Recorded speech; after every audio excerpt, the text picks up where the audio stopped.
বিপিএলে নোয়াখালী এক্সপ্রেসের brand ambassador কাবিলা। Bangladesh premier লিগের আসন্ন দ্বাদশ আসরে প্রথমবারের মতো অংশ নিচ্ছে Noakhali express.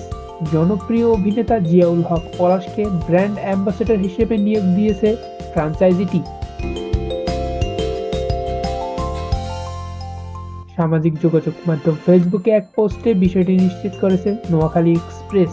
Noakhali express Facebook পোস্টে লিখেছে, ওরে রোকেয়ারে তুই কোনাই আই তো নোয়াখালী এক্সপ্রেসে করি বিপিএলে চলি আইছি।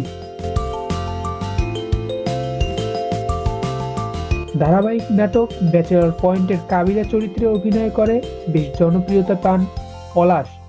এবারের বিপিএল শুরু হবে ২৬ ডিসেম্বর সিলেটে। আগামী ২৬ ডিসেম্বর চট্টগ্রাম রয়্যালসের বিপক্ষে ম্যাচ দিয়ে বিপিএল এর অভিযান শুরু করবে নোয়াখালী এক্সপ্রেস।